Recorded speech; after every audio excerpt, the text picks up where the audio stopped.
దేవుని వాక్యం నుండి యాకోబు పత్రిక 4వ అధ్యాయము 7వ వచనం అందరం కలిసి చదువుకుందాం. James chapter 4 verse 7. కాబట్టి దేవునికి లోబడి ఉండుడి, అపవాదిని ఎదిరించుడి, అప్పుడు వాడు మీ యొద్ద నుండి పారిపోవును. 8వ వచనం, దేవుని యొద్దకు రండి, అప్పుడు ఆయన మీ యొద్దకు వచ్చును. Come near to God and he will come near to you. మనం దేవునికి దగ్గరగా వచ్చాము. We have come to God. దేవుని సన్నిధికి వచ్చాము. సో దేవుడు కూడా మనకి దగ్గరగా ఉన్నాడు. హల్లెలూయా. కనబడకపోవచ్చు కంటికి. Even though you don't feel that God is right next you, you have to believe it. విశ్వాసం అంటే కంటికి కనబడే వాటిని నమ్మడం మాత్రమే కాదు, కానీ ఈ కంటికి భౌతికంగా మన కళ్ళకు కనబడకపోయినా దేవుని వాక్యము సత్యమైనది కనుక దేవుని దగ్గరకు మనం వస్తే ఆయన మన దగ్గరకు వస్తాడు అని వాక్యం సెలవిస్తుంది. కనుక నీవు దేవుని సన్నిధిలో మోకరించిన ప్రతిసారి, దేవుని వాక్యాన్ని వినడానికి, దేవుని మాటలు వినడానికి కూర్చున్న ప్రతిసారి, దేవుని వాక్యాన్ని చదువుతున్న ప్రతిసారి కూడా దేవుడు నీతో ఉన్నాడు, నీకు దగ్గరగా ఉన్నాడు అని గుర్తించగలిగితే నీ జీవితంలో ఆశీర్వాదాన్ని పొందుకుంటాం. యాకోబు పత్రిక 4వ అధ్యాయం 7వ వచనంలో మనం ఇప్పుడే చదివాము. దేవునికి లోబడి ఉండుడి, అపవాదిని ఎదిరించుడి, అప్పుడు వాడు మీ యొద్ద నుండి పారిపోవును. ఆధ్యాత్మిక జీవితంలో మనం చాలా బ్యాటిల్స్ ఫైట్ చేస్తూ ఉంటామండి. ప్రతిదినము చాలా యుద్ధాలు మనం పోరాడుతూ ఉంటాం. భౌతికంగా కూడా డాక్టర్స్ ఏం చెప్తున్నారంటే వైరస్లు అనేవి దే ఆర్ ఎవ్రీవేర్. ఎక్కడ పడితే అక్కడే ఉంటాయి వైరస్లు. ఫంగస్లు కూడా ఎక్కడ పడితే అక్కడే ఉంటాయి. కానీ అవి ఎప్పుడు మానవ దేహాన్ని దాడి చేస్తాయంటే ఎప్పుడైతే మన ఇమ్యూన్ సిస్టమ్ వీక్ అవుతుందో, అంటే మనలో ఉన్న ఇమ్యూనిటీ తగ్గినప్పుడు, వ్యాధి నిరోధక శక్తి తగ్గినప్పుడు ఆ ఫంగస్లు కానీ, వైరస్లు కానీ, బ్యాక్టీరియాలు కానీ మన దేహం మీద దాడి చేసి మనల్ని మరి ఇబ్బంది పెట్టాలని ప్రయత్నం చేస్తుంటాయి. ఆధ్యాత్మిక జీవితంలో కూడా మన చుట్టూ దేవుని సన్నిధి ఉంటుంది. But at the same time ఆకాశ మండలం అందున్న దురాత్మల సమూహములు అని వాక్యంలో ఉంది. సో ఈవిల్ స్పిరిట్స్ కూడా ఉన్నాయి. కొంతమంది ఉంటారండి నాస్తికులు, వారు అంటారు దేవుడు లేడు అని అంటారు. At the same time they also believe దేవుడు లేడు, దయ్యం కూడా లేదు, మనుషులు ఒక్కలమే ఉన్నాము, మనిషి ఒక్కడే ఉన్నాడు, దేవుడు లేడు, దయ్యం కూడా లేదు అని నమ్మేవారు చాలామంది ఉంటారు. కానీ దేవుని వాక్యం అలా చెప్పడం లేదు. God is there, God is spirit, God exist. దేవుడు కూడా తన్ను తాను మోషేకు పరిచయం చేసుకున్నాడు. మోషే అన్నాడు, ఫరో దగ్గరకు వెళ్ళి నన్ను ఏ దేవుడు పంపించాలంటే నేను ఏం చెప్పాలయ్యా, వాట్ షుడ్ ఐ టెల్, నేను నీ పేరేమని చెప్పాలి అంటే దేవుడు తన పేరేమని చెప్పుకున్నాడంటే నేను ఉన్నవాడను అనువాడను, I am that I am అని దేవాతి దేవుడు చెప్పినట్లుగా వాక్యంలో గమనిస్తున్నాం. నేను ఉన్నవాడను అనువాడను. ఉన్నవాడు ఎప్పటి వరకు ఉన్నవాడు? ఎప్పటికీ ఉన్నవాడు. ఎప్పటి నుంచి ఉన్నవాడు? మనం పుట్టక ముందు, భూమి పునాదులు వేయబడక మునుపు నుంచి ఉన్నవాడు. దేవుడు టైంకి కానీ స్పేస్కి కానీ రెస్ట్రిక్ట్ అయినవాడు కాదు. మనకు ఒక కాలగతి, లేకపోతే మనం ఒక కాలగమనంలో ఇంత టైం పీరియడ్లో ఒక మనిషి ఒక ఫైనైట్ బీయింగ్ కాబట్టి ఇంత టైం పీరియడ్లో మాత్రమే మనం ఎగ్జిస్ట్ అవుతాము అని మన లైఫ్కి ఒక లిమిటేషన్స్ ఉంటాయి. కానీ God is limitless because God is infinite. దేవుడు మనుషులతో మరి పోల్చుకోదగిన వాడు కాదు. ఆయన సమయానికి పరిమితమైన వాడు కాదు. ఈ స్పేస్లో ఉంటే ఇంకొక స్పేస్లో దేవుడు ఉండడు, లేకపోతే భారతదేశంలో ఉంటే ఇప్పుడు అమెరికాలో ఉండలేడు, ఆస్ట్రేలియాలో ఉండలేడు, న్యూజిలాండ్లో ఉండలేడు అని దేవుని ఒక ప్రదేశానికి కూడా మనం పరిమితం చేయలేం. God is everywhere. At the same time ప్రపంచంలో, భూమండలంలో, ఆకాశ మండలంలో దురాత్మల సమూహములు కూడా ఉన్నాయి. ఎలా అయితే పరిశుద్ధాత్మ దేవుడు మన కంటికి కనబడడో, చాలాసార్లు అపవాది శక్తులు కూడా మన కంటికి కనబడవు. బట్ కంటికి కనబడినంత మాత్రాన we cannot deny. Corona virus ఉందని చెప్తున్నారు కానీ నా కంటికి కనబడట్లేదు కాబట్టి మాస్క్ వేసుకోను, నేను సోషల్ డిస్టెన్స్ పాటించను అనుకుంటే ఆ కరోనా వైరస్ దేహంలోకి ఎంటర్ అయ్యి దాడి చేశాక కానీ దాని ఎఫెక్ట్ అర్థం కాదు. చాలామంది ఇలానే మూర్ఖత్వంతో మాట్లాడుతుంటారు. అపవాది శక్తులు లేవండి, అపవాది శక్తులు ఉంటే నాకేంటి, వాటి గురించి నేనేం పట్టించుకోవాల్సిన అవసరమో లేదు అని. కానీ దేవుని వాక్యం సెలవిస్తుంది, ఆకాశ మండలం అందున్న దురాత్మల సమూహములతో మీరు పోరాడుతున్నారు. మీ విరోధి అయిన అపవాది గర్జించు సింహము వలె ఎవరిని మృంగుదనా అని వెదకుచూ తిరుగుచున్నాడు. ఈరోజు అపవాది యొక్క టార్గెట్ విశ్వాసులు, వారి కుటుంబాలు, ఇన్ఫ్యాక్ట్ ప్రపంచంలో ఉన్న అందరూ కూడా. అయితే అపవాది ఎక్కువగా ఎవరిని టార్గెట్ చేస్తాడంటే జీవము గల దేవుని సేవించే వారిని. ఎందుకంటే మిగతా వారందరూ ఆల్రెడీ తన పార్టీలో ఉన్నారని తెలుసు కాబట్టి ఆల్రెడీ తన గుంపులో ఉన్న వారిని ఇంకా మళ్ళీ పోరాడి వారిని సంపాదించుకోవాల్సిన అవసరం లేదు.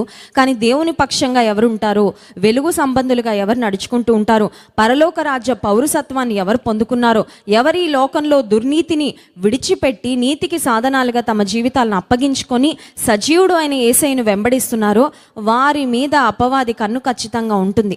అయితే దేవుని వాక్యం సెలవిస్తుంది, దేవునికి లోబడి ఉండి అపవాదిని ఎదిరిస్తే అప్పుడు వాడు మీ యొద్ద నుండి పారిపోవును. గుర్తుపెట్టుకోవాలి విశ్వాసులంగా మనము, అపవాది మన దగ్గర ఉన్నవి కొన్ని దోచుకోవాలని ప్రయత్నం చేస్తూ ఉంటాడు.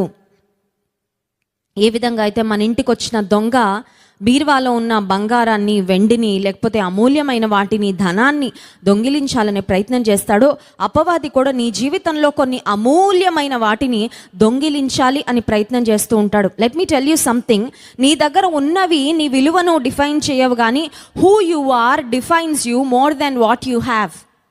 ఈ మాట ఇంకొకసారి రిపీట్ చేస్తానండి. Who you are defines you more than what you have. ఈ లోకం ఒక మనిషికి ఇచ్చే డెఫినేషన్ ఏంటంటే, అతను ఇంత మంచి ఉద్యోగంలో ఉన్న వ్యక్తి అని ఒకవేళ లోకస్తులు పిలుస్తారేమో, కానీ నీవెవరంటే you are not defined by your job, you are not defined by how you look, you are not defined by what you do. నువ్వు చేసే ఉద్యోగాన్ని బట్టి, లేకపోతే నువ్వు పొందుకునే ఎడ్యుకేషనల్ క్వాలిఫికేషన్ని బట్టి, నీ దగ్గర ఉన్న ధనాన్ని బట్టి, లేకపోతే నువ్వు నివసించే బిల్డింగ్ని బట్టో, నీకున్న సంపదలను బట్టో నీ డెఫినేషన్ కాదు. కానీ హూ ఆర్ యూ, నువ్వెవరు అంటే నీవు ఏమై ఉన్నావో, నీ స్వభావం ఏంటో, నువ్వు చేసే పనులేంటో, నీ అంతరంగం ఏంటో, నీ మనస్సాక్షి ఏంటో, నీ లోపల నువ్వేమై ఉన్నావో అది నువ్వు. చాలాసార్లు మన డెఫినేషన్ మనకి తెలియక లోక సంబంధమైన వ్యక్తులు మనకిచ్చే డెఫినేషన్ బట్టి చాలాసార్లు మనల్ని మనం డిఫైన్ చేసుకుంటూ ఉంటాం. But you are not who you what you have, but you are who you are on the inside. నీ లోపల నువ్వేమై ఉన్నావు, నీ ఆలోచన విధానం ఎలా ఉంటుంది, నువ్వు స్పందించే విధానం ఎలా ఉంటుంది, నీ విలువలేంటి, వాట్ ఆర్ యువర్ వాల్యూస్. అసలు జీవితంలో నీకున్న విలువలు ఏమన్నా ఉన్నాయా? దైవికంగా వేర్ ఇస్ యువర్ స్టాండింగ్? ఆత్మీయ జీవితంలో నీకున్న ఆ నాణ్యత ఏంటి, నీ దగ్గర ఉన్న నీ లోపల ఉన్న క్వాలిటీ ఏంటి అనేది నిజంగా ఒక వ్యక్తి జీవితాన్ని డిఫైన్ చేస్తుంది. అయితే అపవాదికి తెలుసు నీ యొక్క విలువ నీవేమై ఉన్నావో దాన్ని బట్టని. అందుచేత అపవాది ఏం టార్గెట్ చేస్తాడంటే, నువ్వేమై ఉన్నావో దానిని నీ దగ్గర నుండి తీసివేయాలని అపవాది ప్రయత్నం చేస్తూ ఉంటాడు. సో అపవాది యొక్క టార్గెట్ మనల్ని బలహీనపరచాలని, నష్టపరచాలని. యోహాను సువార్త 10వ అధ్యాయం 10వ వచనంలో కూడా దేవుని వాక్యం సెలవిస్తుంది, దొంగతనమును, హత్యను, నాశనమును చేయుటకు వచ్చును, కానీ మరి దేనికి నీ రాడు, గొర్రెలకు జీవము కలుగుటకు, అది సమృద్ధిగా కలుగుటకు నేను వచ్చానని యేసుక్రీస్తు ప్రభువారు చెప్పారు. ఉదయకాల సమయంలో వాక్యంలో నుండి అపవాది మన నుండి వేటిని దొంగిలించడానికి ప్రయత్నం చేస్తాడో ఒకసారి మనం తెలుసుకుంటే, అపవాది వేటిని దొంగిలించాలని ప్రయత్నం చేస్తున్నాడో వాటిని మనం ఎలా భద్రపరచుకోవాలో, వాటిని మనం ఎలా సంరక్షించుకోవాలో, వాటిని మనం ఎలా కాపు కాసుకోవాలో మన వాక్యం నుండి గ్రహిద్దాం. చూడండి, అపవాది మన నుండి దొంగిలించాలని ప్రయత్నం చేసే మొట్టమొదటిది ఏంటి అని ఆలోచిస్తే, సామెతల గ్రంథం 23వ అధ్యాయము 18వ వచనం. Proverbs chapter 23 verse 18. సామెతల గ్రంథం 23వ అధ్యాయము 18వ వచనం. నిశ్చయముగా ముందు గతి రానే వచ్చును, నీ ఆశ భంగము కానేరదు, నీ ఆశ భంగము కానేరదు. మనిషిలో మానవుడు ఆశాజీవి అని అంటూ ఉంటారు. అసలు ఎందుకు బ్రతుకుతున్నావు అంటే బ్రతకాలని ఆశ ఉంది కాబట్టి. చాలామంది ఏదైనా ఇబ్బందికరమైన పరిస్థితులు ఇరుక్కున్నప్పుడు, ఆశలు కోల్పోయినప్పుడు త్వరగా చనిపోతారండి. బట్ నేను బ్రతకాలి అనే ఆశ ఉంటే ఎలాగో కల గట్టెక్కేస్తారు. ఎందుకంటే వారిలో ఉన్న ఆశ వాళ్ళ ప్రాణాన్ని అలా నిలబెడుతుంది అన్నమాట. దేవుని వాక్యం సెలవిస్తుంది, your hope will not be cut off. ముందు గతి ఇప్పుడు లేదని బాధపడుతున్నావేమో, ముందున్న మంచి రోజులు ఇప్పుడు లేవని బాధపడుతున్నావేమో. ఒకప్పుడు నేను దేవునిలో చాలా బాగా వాడబడ్డానండి, ఒకప్పుడు దేవుని కొరకు బాగా వెలిగాను, ఒకప్పుడు దేవుని కొరకు బాగా పనిచేశాను, కానీ ఇప్పుడు నా గతి అలా లేదు. ఈరోజు నేను బ్యాడ్ డేస్లో ఉన్నాను, ఇబ్బందికరమైన దినాల్లో ఉన్నాను, నా జీవితంలో మంచి రోజులు ఇప్పుడు లేవు అనే నిస్సహాయ స్థితిలో, నిరాశలో నీవు ఉన్నట్లయితే దేవుని వాక్యం మనకిస్తున్న వాగ్దానము, నిశ్చయముగా ముందు గతి రానే వచ్చును, నీ ఆశ భంగము కానేరదు. అపవాది ఏం దొంగిలించాలని ప్రయత్నం చేస్తాడో తెలుసా అండి? మన ఆశలను దొంగిలించాలని ప్రయత్నం చేస్తాడు. అసలు ఆశలే లేకుండా చేయాలని చూస్తాడు. ఆశలు లేకుండా చెయ్యాలి అనేది అపవాది ప్రయత్నం. ఎందుకంటే నీ ఆశ భంగం కానేరదని దేవుడు వాగ్దానం చేశాడు కదా. Your hope will not be cut off. నీ ఆశ భంగం కానేరదంటే నీ ఆశలను దేవుడు నెరవేరుస్తాడు. అందుకని ఆశలే లేకుండా చేస్తే నీ జీవితాన్ని ఒక విధంగా అపవాది బలహీనపరిచినట్లే. కాబట్టి అపవాది మన ఆశలను చాలాసార్లు ఆశ లేకుండా, జీవితం మీద ఆశ లేకుండా, ఆశలు ఎంత ఆశపడినా జరగట్లేదు కాబట్టి ఐ వాంట్ గివ్ అప్, ఇంకా నాకు ఆశలు వద్దు అనే స్థితికి నన్ను నడిపించాలని అపవాది ప్రయత్నం చేస్తూ ఉంటాడు. ఉదయకాల సమయంలో నీవు నేను గట్టిగా పట్టుకోవాల్సింది ఏంటి తెలుసా? నీలో నాలో దేవుడు పెట్టిన దైవికమైన ఆశలు. Do you have good desires? కొన్నిసార్లు ఆశలు ఉంటాయి కానీ వ్యర్థమైన ఆశలు ఉంటాయండి. నేను బీటెక్ ఫైనల్ ఇయర్లో ఉన్నప్పుడు దేవుడు నా మనసులో ఒక తలంపు పెట్టారు. ఆ తలంపు ఏంటంటే బైబిల్లో ఉన్న శ్రేష్టమైన వాక్యాలన్నిటినీ ప్రార్థనలుగా మార్చి ఆ ప్రార్థనలు ప్రతిరోజు చేసుకుంటూ ఉండేదాన్ని. సో అలా వాగ్దానాలను, వాక్యాలను ప్రార్థనలుగా మార్చి ప్రేయర్ చేసుకోవడం ప్రారంభించిన తర్వాత I could see a tremendous change in my life. నా జీవితంలో ఆధ్యాత్మికంగా, నా కెరియర్లో, చదువులు, అన్ని విషయాలను గొప్ప మార్పును చూడడం ప్రారంభించాను. ఆ సమయంలో దేవుడు నా మనసులో ఒక ప్రార్థన చేయమని పెట్టారు. ఆ ప్రార్థన ఏంటంటే, Lord give me holy desires. దేవా నాకు పరిశుద్ధమైన ఆశలు ఇవ్వు. ఎందుకంటే ఆశలు ఎలా అయినా ఉండొచ్చు. లోక సంబంధమైన వారిని చెడగొట్టే ఆశలు, చెడిపోయే ఆశలు, వారి జీవితాన్ని నష్టపరిచే ఆశలు కూడా కొంతమంది ఆశిస్తూ ఉంటారు. కానీ దేవుని బిడలంగా మనము పరిశుద్ధమైన ఆశలు కలిగి ఉండాలి. దేవుని చిత్తానుసారమైన ఆశలు కలిగి ఉండాలి. దేవునికి మహిమ తెచ్చే ఆశలు కలిగి ఉండాలి. Lord give me holy desires అనేది ఒకటి కూడా ఆ ప్రార్థన అంశాన్ని నా ప్రేయర్ లిస్ట్లో నేను యాడ్ చేసుకున్నానండి. ప్రతిరోజు ప్రార్థన చేసుకునేదాన్ని, ప్రభా నాకు పరిశుద్ధమైన ఆశలు ఇవి. నేను ఏదైనా ఆశపడితే నీచమైన ఆశపడకూడదు, వ్యర్థమైన ఆశపడకూడదు, నన్ను నష్టపరిచేవి ఆశపడకూడదు, నీకు అవమానం తెచ్చేవి నేను ఎప్పుడు పడకూడదు. కానీ మంచివి, మేలైనవి, నాణ్యమైనవి, శ్రేష్టమైనవి, ఉత్తమమైనవి, అమూల్యమైనవి, నీకు మహిమ తెచ్చేవి నేను ఆశపడడానికి సహాయము చేయి. 130వ కీర్తన 7వ వచనంలో కూడా మనం ఎవరి మీద ఆశ పెట్టుకోవాలో వాక్యంలో వ్రాయబడి ఉంది. చూడండి, సామ్ 130:7. 130వ కీర్తన 7వ వచనం. ఇశ్రాయేలు యెహోవా మీద ఆశ పెట్టుకొనుము, యెహోవా యొద్ద కృప దొరుకును, ఆయన యొద్ద సంపూర్ణ విమోచన దొరుకును. దేవుని మీద ఆశ పెట్టుకో. కొన్నిసార్లు తోబుట్టువుల మీద ఆశలు ఉంటాయి, కొన్నిసార్లు అమ్మగారింటి మీద ఆశలు ఉంటాయి, కొన్నిసార్లు బంధువుల మీద ఆశలు ఉంటాయి, కొన్నిసార్లు స్నేహితులు ఎవరో ఉద్ధరించేస్తారని ఆశ పెట్టుకుంటాము, కొన్నిసార్లు మన శక్తి మీద, మన బలం మీద ఆశ పెట్టుకుంటాం. కానీ దేవుని వాక్యం సెలవిస్తుంది, ఇశ్రాయేలు నీ దేవుని మీద ఆశ పెట్టుకో. Put your hope in the lord. ఎందుకంటే దేవుని మీద నువ్వు ఆశ పెట్టుకుంటే నీ ఆశ ఎప్పుడు భంగం కాదు. హల్లెలూయా. నీ ఆశ నిశ్చయముగా నెరవేరుతుంది. Provided you have faith. నెరవేరుతుంది కానీ నీకు విశ్వాసం ఉంటే. నాకే లేదండి విశ్వాసం అంటే, ఫర్గెట్ అబౌట్ ఇట్.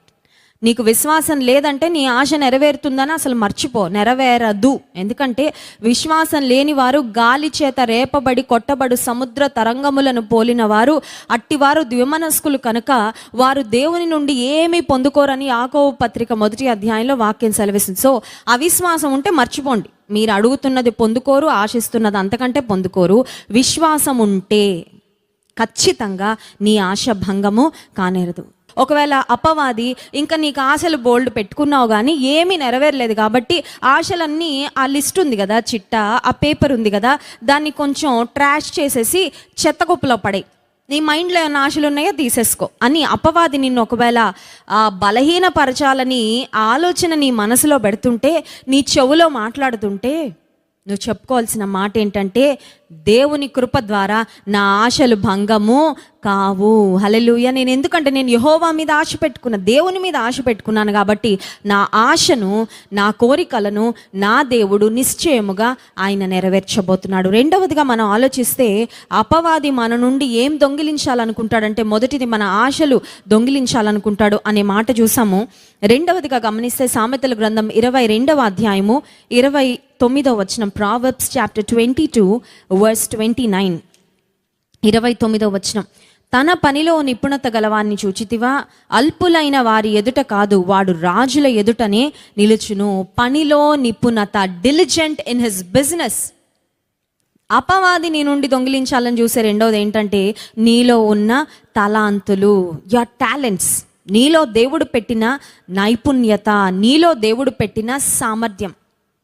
మనం జాక్ ఆఫ్ ఆల్ ట్రేడ్స్ కాకపోవచ్చు, మన అందరం అన్నీ చేయలేకపోవచ్చు, కానీ మన అందరము ఏదో ఒక దానిలో మనకు ఒక స్పెషలైజేషన్ ఉంటుందండి. You are good at something. అది 1 అవ్వచ్చు, 2 అవ్వచ్చు, 3 అవ్వచ్చు. ఒక వ్యక్తి బహుశా he is so good at playing a musical instrument, ఆ తలాంతు దేవుడు ఇచ్చాడు కాబట్టి. ఇంకొకళ్ళు చాలా మంచి జ్ఞానం ఉంటుంది, చాలా మంచి ఇంటలెక్చువల్ ఎబిలిటీ ఉంటుంది, బాగా చదవగలడు, ఏదైనా చదివితే వెంటనే గ్రాస్ప్ చేసుకోగలడు. యుఎస్కు మేము పరిచయ నిమిత్తం వెళ్ళినప్పుడు ఒక కుటుంబానికి వెళ్ళడం జరిగిందండి. ఆ కుటుంబంలో 5 పిల్లలు ఉన్నారు. వారిలో I think it was the third son, 3వ అబ్బాయి అనుకుంటా. ఆ అబ్బాయికి దేవుడు ఇచ్చిన ఇంటలెక్చువల్ ఎబిలిటీ, జ్ఞానం ఎంత గొప్పదంటే ఇంకా 15 ఇయర్స్ కూడా రాకముందే కొన్ని యాప్స్ డెవలప్ చేసి కొన్ని లక్షల కోట్ల రూపాయలు సంపాదిస్తున్నాడండి. He just 15-year-old bye. కేవలం 10వ తరగతి చదువుతున్న అబ్బాయి దేవుడు తనకిచ్చిన నైపుణ్యత, సామర్థ్యము, జ్ఞానాన్ని తను దాని మీద పని చేసి కష్టపడి చక్కని పరిశ్రమ చేసి దేవుడు తనకిచ్చిన తలాంతులతో యాప్స్ డెవలప్ చేసి యాపిల్ వాళ్ళకు అమ్ముతుంటే ఈ అబ్బాయి ఇంత చిన్న వయసులో కోట్ల రూపాయలు సంపాదిస్తున్నాడంట. ఒక వండర్ కిడ్ స్థానానికి ఆ అబ్బాయి వెళ్ళిపోయాడండి. వాళ్ళ ఇల్లు, వాళ్ళ పరిస్థితులు అన్నీ చూసినప్పుడు చాలా ఉన్నతమైన స్థితిలో ఉన్నారు. ఎలా సంపాదించారు అది అంటే దేవుడు తనలో పెట్టిన నైపుణ్యతను, సామర్థ్యాన్ని వాడుకొని పెట్టుబడిగా పెట్టి ఉన్నతమైన స్థితికి వచ్చాడు. మోసాలు చేసో, అక్రమాలు చేసో, అన్యాయం చేసో కాదు. మిమ్మల్ని ఒక ప్రశ్న అడగాలని ఆశిస్తున్నాను. దేవుడు నీలో పెట్టిన ఎబిలిటీ ఏంటి? What is the talent in you? నీలో ఉన్న తలాంత్ ఏంటి? వాడుతున్నావా? జాన్ వెస్లీ గారు చెప్తూ ఉంటారు కదా, తలాంతులంట use it or lose it.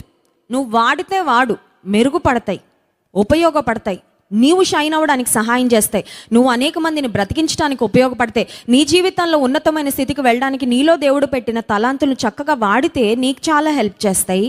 ఒకవేళ వాటిని వాడకపోతే కొంతమంది లేజీ పీపుల్ ఉంటారు, కొంతమంది నెగ్లిజెంట్ పీపుల్ ఉంటారు. నాకేముందిలేండి గిఫ్ట్ అనుకుంటారు, నాకేముందండి తలాంతు, వేస్ట్ ఫెలో అని అనుకుంటే నిజంగానే వేస్ట్ ఫెలోలా తయారవుతాడు. ఎందుకు పనికిరాని స్థితిలోకి వెళ్ళిపోతాడు అనమాట. Use it or lose it అంటే ఉన్న తలాంతును వాడకపోతే ఉన్న తలాంతు కూడా పోద్దనమాట.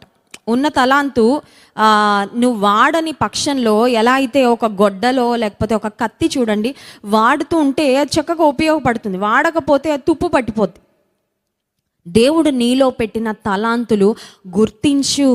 Identify the talents that God has placed in you. ఎందుకంటే నీలో దేవుడు పెట్టిన ఆ ఎబిలిటీస్ ఏవైతే ఉన్నాయో వాటిని నువ్వు షైన్ చేసుకుంటే you can go much higher in life. చాలా ఉన్నతమైన స్థితికి నీవు వెళ్ళగలవు. నీలో ఏం తలాంతులు ఉన్నాయి? అపవాది అంటాడు నీకేమీ లేవు తలాంతులు అంటాడు. ఎందుకంటే అపవాదికి తెలుసు నీలో ఉన్న తలాంతులను వాడడం ప్రారంభిస్తే నువ్వు ఉన్నతమైన స్థితికి వెళ్తావని, బాగుపడతావని, సంతోషపడతావని, నీ చుట్టూ ఉన్న వారికి ఆశీర్వాదకరంగా మారుతావని, దేవుని సంఘానికి నువ్వు దీవెనకరంగా మారుతావని అపవాదికి తెలుసు. కాబట్టి నీకు టాలెంట్లు లేవు, నీ వల్ల కాదు, నువ్వు చేయలేవు, you are good for nothing, you are waste fellow, లేకపోతే నీలో ఈ లోపం ఉంది, నీలో ఈ మైనస్ పాయింట్ ఉంది, నీలో ఈ వీక్నెస్ ఉంది అని అపవాది నీలో ఉన్న వీక్నెసెస్ని జూమ్ చేసి నీకు చూపించాలని ప్రయత్నం చేస్తూ ఉంటాడు. Please know that God has kept some gifts and some abilities in you and you should use them for the Lord. Hallelujah. అపవాది నీలో ఉన్న గిఫ్ట్స్ను, టాలెంట్స్ను, నీలో ఉన్న తలాంతులను కూడా దొంగిలించాలని ప్రయత్నం చేస్తూ ఉంటాడు. 3వ విషయం దగ్గరకు వస్తే అపవాది ఏమి మన నుండి దొంగిలించాలని ప్రయత్నం చేస్తాడు అని ఆలోచిస్తే 128వ కీర్తన మనం చూసినట్లయితే 127, 128 కీర్తనలు చాలా ప్రాముఖ్యమైన కీర్తనలు. దేవుడు కుటుంబాలను ఎలా ఆశీర్వదిస్తాడో, దేవుని యందు భయభక్తులు కలిగిన వ్యక్తులను, కుటుంబాలను ఎలా బ్లెస్ చేస్తాడో 127 and 128 సామ్స్లో మనం చూస్తాం. ఇజ్రాయెల్ దేశంలో యూదులకు ఎవ్వరికి వివాహాలైనా ఈ 2 కీర్తనలు కంపల్సరీ చదువుతారంటండి. ఎందుకంటే those two are psalms of blessing అంటే ఆశీర్వాద కీర్తనలు కాబట్టి వారి కుటుంబ జీవితం మీద దేవుని ఆశీర్వాదాలు ఉండాలని 2 కీర్తనలు చదువుతారంట. 128వ కీర్తన 2వ వచనం మనం చూస్తే, నిశ్చయముగా నీవు నీ చేతుల కష్టార్జితము అనుభవించెదవు, నీవు ధన్యుడవు, నీకు మేలు కలుగును. అపవాది ఏం దొంగిలించాలని చూస్తాడంటే 3వది నీ కష్టార్జితం. The devil wants to steal the fruit of your labour.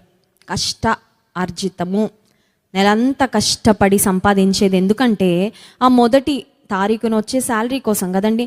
Salary చూడగానే అమ్మయ్య నా శ్రమకు తగిన ఫలితం వచ్చింది, ఐ ఎర్న్ సంథింగ్ అని ఫ్రూట్ ఆఫ్ లేబర్ అనేది ప్రతి మనిషికి కావాలి. అని అపవాది నీ కష్టార్జితాన్ని దొంగిలించాలని ప్రయత్నం చేస్తాడు. ఎంతమంది తమ కష్టార్జితాన్ని, ఆ మధ్యలో నాకు వైజాగ్ నుంచి ఒక సిస్టర్ ఫోన్ చేసి ఆమె తన బాధ చెప్తూ ఏమన్నారంటే, మాకు నా భర్తకు రమ్మీ ఆడడం అలవాటండి. రమ్మీ అనేది ఇట్స్ అన్ ఆన్లైన్ గేమ్ కదండి, ఆన్లైన్ ఆట అది. ఆ రమ్మీలో ఆన్లైన్ ప్లే కార్డ్స్ ఆట అది. I've never played it, but ఒకప్పుడు యాడ్ వస్తూ ఉండేది ఎక్కువ, రమ్మీ ఆడండి డబ్బు గెలుచుకోండి అని. గెలుచుకునే వాళ్ళు ఎంతమందో తెలియదు కానీ చాలామంది పోగొట్టుకుంటారని ఆ సిస్టర్ సాక్ష్యం విన్న తర్వాత నాకు అర్థమైంది. ఆమె చెప్పిన మాట ఏంటంటే, లక్షలలో ఉన్న ఆస్తులు వేలలోకి వచ్చేయండి, వేలలో ఉన్న ఆస్తులు 100లోకి వచ్చేసాయి. ఇప్పుడు హార్డ్లీ రోజుకు 100 రూపాయలు ఉంటే చాలు అనే స్థితికి దిగజారిపోయాం సిస్టర్. You know why? నా భర్త ఈ రమ్మీలో డబ్బులు పెడతా ఉంటాడు, వస్తాయి వస్తాయి వస్తాయి వస్తాయి అనే ఎక్స్పెక్టేషన్తో కష్టార్జితాన్ని, పిత్రార్జితాన్ని, పెద్దలు ఇచ్చిన ఆస్తిపాస్తులు, కష్టంతో సంపాదించి కూడబెట్టుకున్న ఆస్తులు, ఈజీ మనీ కోసం ఆశపడి అలా 2 క్లిక్కులు చేయగానే 3,000 రూపాయలు 6,000 రూపాయలు అయిపోతాయి అనే ఒక భ్రమలో పెట్టేసి పెట్టిన డబ్బులన్నీ పోగొట్టుకొని ఈరోజు అడుక్కు తినే స్థితికి దిగజారిపోయాము. 300 రూపాయలు ఉన్నాయి నా దగ్గర, 200 రూపాయలు కానుక పంపించమని దేవుడు మాట్లాడితే పంపించానని చెప్పిందండి ఆ సిస్టర్. అఫ్కోర్స్ ఆమెకి 200 rupees is a big deal, ఎందుకంటే ఆమె దగ్గర ఏం లేదు ఇంకా. She is left with empty hands. ఖాళీ చేతులతో నిలిచిపోయింది ఆమె, మిగిలిపోయింది. ఎందుకు అంటే చేతుల కష్టార్జితాన్ని అపవాది దొంగిలించడానికి ఈరోజు చాలా గేమ్స్ ఆన్లైన్లో అందుబాటులో ఉన్నాయి. వాటన్నిటిలో నువ్వు మోసగించబడుతున్నావా? కొంతమంది మోసగాళ్ల చేతిలో నీ డబ్బులు పెట్టి మోసపోతున్నావా? రకరకాల వ్యసనాలకు బానిసైపోయి, తాగుడుకు బానిసైపోయి, లేకపోతే జూదానికి బానిసైపోయి, డ్రగ్స్కు బానిసైపోయి నీ తల్లిదండ్రుల కష్టార్జితాన్ని పాడు చేస్తున్నావా? Please know that it is a trick of the devil. నీతో అలా చేయిస్తుంది అపవాది, నీకు అర్థం అవట్లేదు అది. నువ్వు అపవాది చేతిలో కీలుబొమ్మలాగా మారిపోయావు. అక్కడ ప్రొడ్యూసర్ మూవీకి అపవాది, యాక్టర్ నువ్వన్నమాట. లాస్ట్కి నష్టపోతుంది కూడా నువ్వే, అది నీకు తెలుసుకోవట్లేదు, నువ్వు అర్థం చేసుకోవట్లేదు ఆ విషయాన్ని. అపవాది మన యొక్క కష్టార్జితాన్ని పాడు చేయాలని ప్రయత్నము చేస్తాడు. ఇంకొక మాట దేవుని వాక్యంలో మనం గమనించినట్లయితే, the devil wants to steal the vision for your life.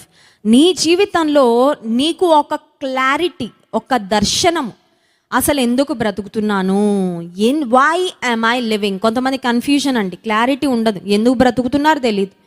బ్రతుకుతున్నాను కాబట్టి, లేసాను కాబట్టి ఈరోజు మార్నింగ్ బ్రతుకుతున్నానండి, తినడానికి బ్రతుకుతున్నానండి.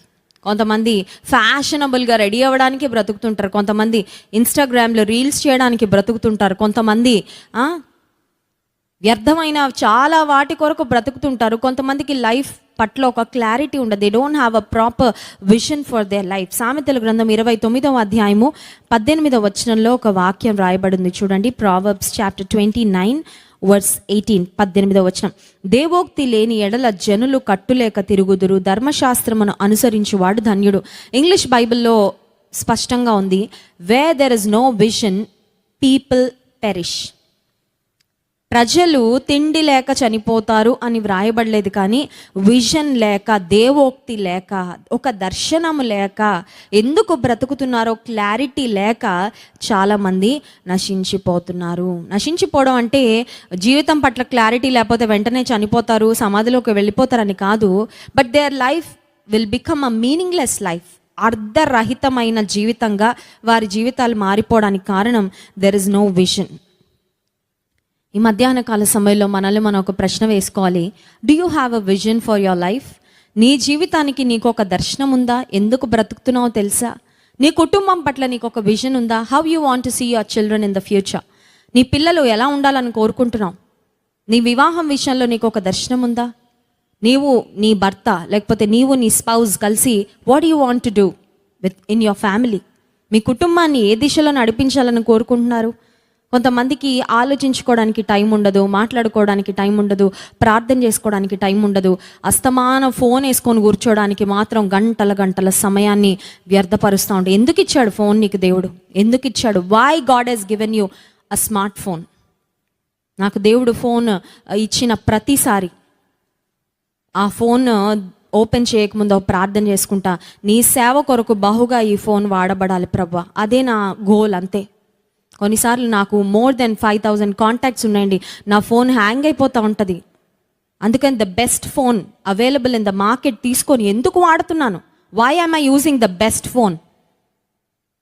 It is for the Lord, it is for his work. దేవుని పని కొరకు విరివిగా వాడబడాలంటే మంచి టెక్నాలజీ దేవుడు నాకు ఇస్తే, ఒక మంచి వస్తువు నాకు ఇస్తే, నా దేవుని నా రాజు పని కొరకు, మంచి పని కొరకు నేను వాడుతున్నాను. హల్లెలూయా.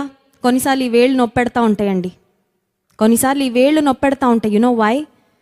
క్లిక్ చేసి నొక్కి కౌన్సిలింగ్లు కొన్నిసార్లు ఫోన్లో చేయడానికి అవ్వదు.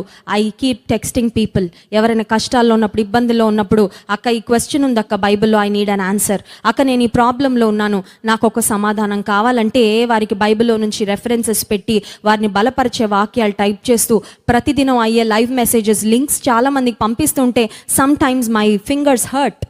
నా వేళ్ళు కొన్నిసార్లు చాలా ఇబ్బంది పెట్టేస్తూ ఉంటాయండి. But I rejoice. ఎందుకు తెలుసా? It's a happy pain. Hallelujah. ఇది సంతోషంతో కూడిన నొప్పండి. ఎందుకంటే ఇది నేను ఇతరులకు ఆశీర్వాదకరంగా మారుతూ ఇన్ దాట్ ప్రాసెస్ కొంచెం పెయిన్ భరిస్తున్నాను కాబట్టి it's okay. Do you have a vision for your life? దేవుడు నీకు ఏదన్నా ఇస్తే దాన్ని దేని కొరకు వాడాలని ఒక క్లారిటీ ఉందా? దేవుడు నీకు ఒక సమయం ఇచ్చాడు, దాని గురించి ఎలా వాడాలో క్లారిటీ ఉందా? Everybody has the same amount of time. 24 hours అందరికీ ఉన్నాయి. కానీ 24 hours ఎలా వాడుతున్నావు అనే దాన్ని బట్టి నీ జీవితం ఆధారపడి ఉంటుంది. Whether you are living a meaningful life, whether you are living a purposeful life or not. So అపవాది మన నుండి దొంగిలించాలని ప్రయత్నం చేసేది the vision for our life. నీ జీవితానికి నీవు కలిగి ఉన్న దర్శనం. 5వ మాట నేను చెప్పి ముగిస్తాను. అపవాది మన జీవితం నుండి ఏది దొంగిలించాలని ప్రయత్నం చేస్తాడంటే, ఫస్ట్ ఇది మనం చూసాము, what does the devil want to steal? నీలో ఉన్న తలాంతులు అపవాది దొంగిలించాలని ప్రయత్నం చేస్తాడు. నీ ఆశలు దొంగిలించాలని ప్రయత్నం చేస్తాడు. నీ జీవితానికి నీవు కలిగి ఉన్న విజన్ను దొంగిలించాలని ప్రయత్నం చేస్తాడు. And the devil wants to steal the fruit of your labour. నీ కష్టార్జితాన్ని, కష్టపడి సంపాదించింది నీవు నీ కుటుంబం అనుభవించకుండా దేవుని గణపరచడానికి, ఇతరులకు సహాయకరంగా దాన్ని ఒక ప్రాపర్ వేలో యూటిలైజ్ చేయకుండా వేస్ట్ అయిపోవడానికి, వ్యర్థపరచడానికి, లాస్లోకి నువ్వు వెళ్ళిపోవడానికి అపవాది నీ కష్టార్జితాన్ని దొంగిలించాలని ప్రయత్నం చేస్తూ ఉంటాడు. అండ్ ఫైనలీ 5వ అంశము, అపవాది మన నుండి ఏం దొంగిలించాలని ప్రయత్నం చేస్తాడంటే, యోహాను సువార్త 17వ అధ్యాయము 4వ వచనం ఒకసారి చదువుకుందాం. ఈ మాట చదువుకొని మనం ముగించుకుందాం. Gospel of John chapter 17, let's read verse 4. 17వ అధ్యాయము 4వ వచనం. చేయుటకు నీవు నాకు ఇచ్చిన పని నేను సంపూర్ణముగా నెరవేర్చి భూమి మీద నిన్ను మహిమపరచితిని. ఇవి యేసయ్య సిలువ మరణానికి వెళ్ళక ముందు ఆయన పలికిన ఆఖరు మాటలు తండ్రితో. యాక్చువల్గా 17th చాప్టర్లో it is a long prayer అండి. యేసుక్రీస్తు ప్రభువు దేవునికి చేసిన పెద్ద ప్రార్థన. Of course garden of Gethsemane తోటలో యేసు ప్రభు ప్రార్థన చేశారు. But he was not left with much time. అక్కడ రోమా సైనికులు వచ్చి ఆయనను బంధించి తీసుకొని వెళ్ళిపోవడానికి అక్కడ ఎక్కువ టైం లేదు యేసు ప్రభుకి ప్రార్థన చేయడానికి. But still he prayed. అయితే ఇక్కడ యోహాను సువార్త 17వ అధ్యాయంలో చూస్తే ఇట్స్ అ లాంగ్ ప్రేయర్ అండి. 26 వచనాలు అక్కడ మనకు కనబడతాయి. యేసుక్రీస్తు ప్రభువారు చేసిన చాలా దీర్ఘ ప్రార్థన మనం అక్కడ చూస్తాము.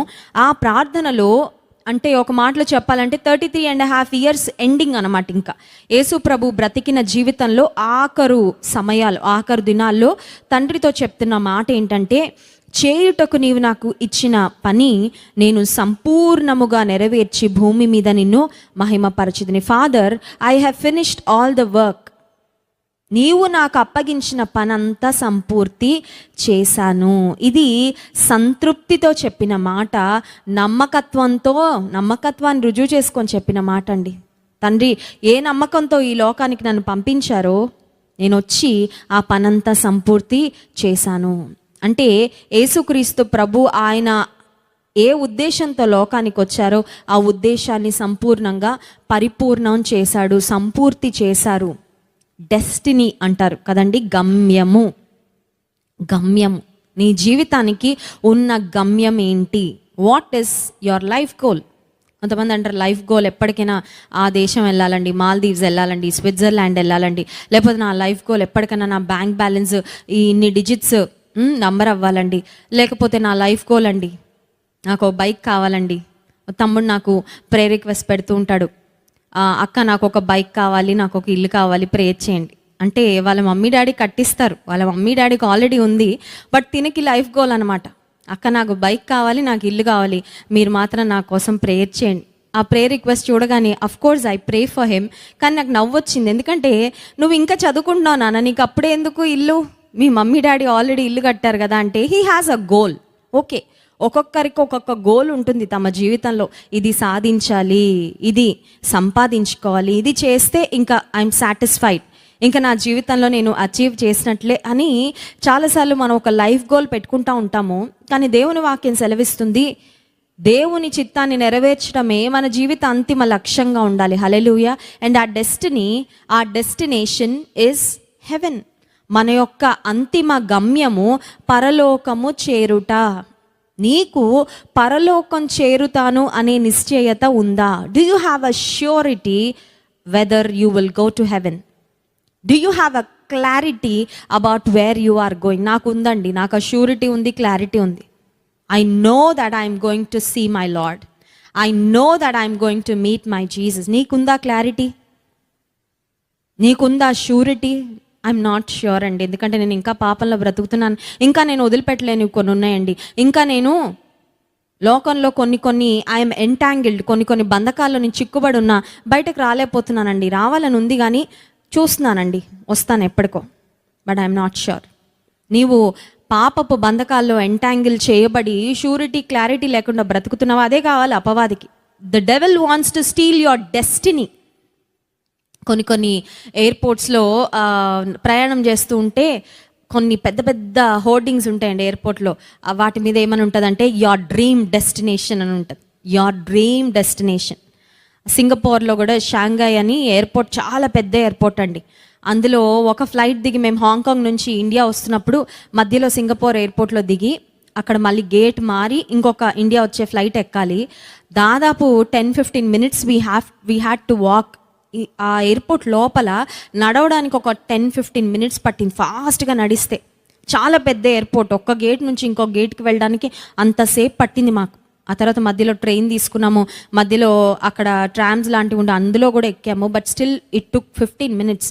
ఆ ఎయిర్పోర్ట్లో అక్కడ కొన్ని హోర్డింగ్స్ ఉన్నాయన్నమాట. అవి ఏంటంటే యువర్ డ్రీమ్ డెస్టినేషన్. కొంతమందికి డ్రీమ్ డెస్టినేషన్ సింగపూర్ ఏమో, కొంతమందికి డ్రీమ్ డెస్టినేషన్ దుబాయ్ ఏమో, లేకపోతే కొంతమందికి డ్రీమ్ డెస్టినేషన్ పలానా దేశం పలానా ప్రాంతానికి వెళ్ళాలి అని ఒకవేళ మనుషులు అనుకుంటారేమో. కానీ మనందరి యొక్క డ్రీమ్ డెస్టినీ ఏంటో తెలుసా అండి? It's heaven. Because that's the best place you can be and that is the prepared place for you. దేవుడు నీ కొరకు సిద్ధపరిచిన స్థలం అది.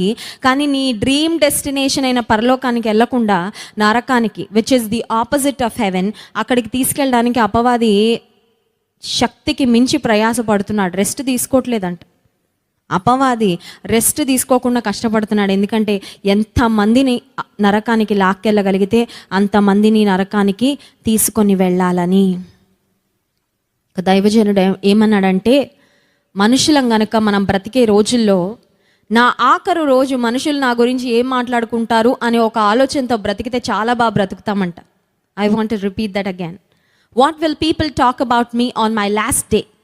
నాకు ఫేర్వెల్ ఇచ్చేటప్పుడు నా గురించి ఎవరేం మాట్లాడుకుంటారు, నా గురించి ఎలాంటి సాక్ష్యం వస్తుంది, నేను ఎవరికైనా ఏదైనా ఇంపాక్ట్ చేశానా, ఎవరికైనా నేను ఉపయోగపడ్డానా, ఎవరి జీవితంలో అయినా నేను ఆశీర్వాదకరంగా ఉన్నానా, నా గురించి ఎలాంటి సాక్ష్యం వస్తుంది? అఫ్కోర్స్ కొంతమంది అంటారు చనిపోయాక చెడు మాట్లాడకూడదండి, మంచిగా మాట్లాడాలని. అందుకనే తాగుబోతైనా తిరుగుబోతైనా భయంకరమైన స్థితిలో బ్రతికిన దుండగుడైనా ఒకవేళ బరియలు చేస్తే మంచి పోరాడానని రాసేస్తారండి. అబద్ధాలు అవి.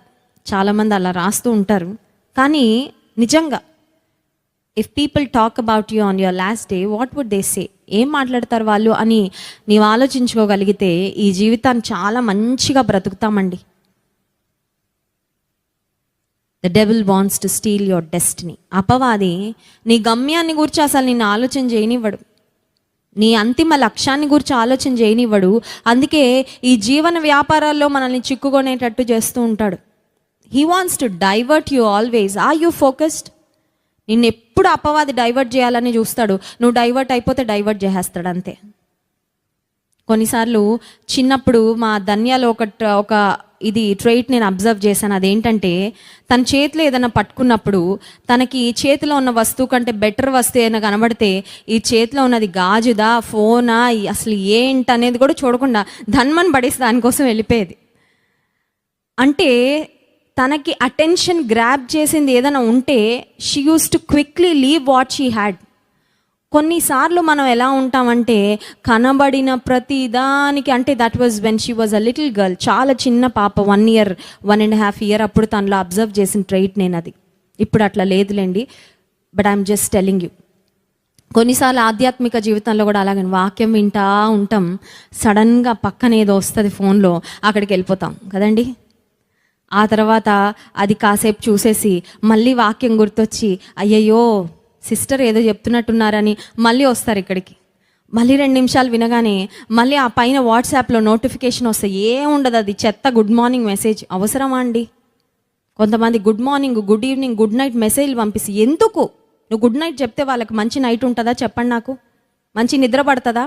మైండ్ నిండా టెన్షన్లు, మైండ్ నిండా భయాలు ఉంటే కొంతమందికి స్లీపింగ్ పిల్ వేసుకుంటే కానీ నిద్ర పట్టదు. నువ్వు గుడ్ నైట్ మెసేజ్ పంపించి వేస్ట్ అది. గుడ్ నైట్ గుడ్ మార్నింగ్ పంపించడం కంటే ఒక వాక్యం పంపించు, బ్లెస్సింగ్, వాగ్దానం పంపించు, దేవుని వాగ్దానం, ఒక మెసేజ్ ఫార్వర్డ్ చేయి.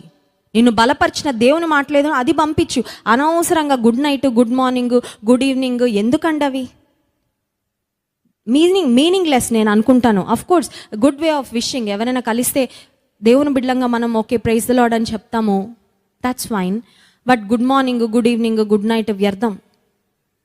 అక్కడ వాక్యం వింటా ఉంటే సీరియస్గా గుడ్ మార్నింగ్ అని మెసేజ్ వస్తుంది, ఆ గుడ్ మార్నింగ్ చూసేయడానికి వీళ్ళు వెళ్ళిపోతారు వాక్యం నుంచి. మళ్ళీ ఇట్స్ ఎ డైవర్షన్.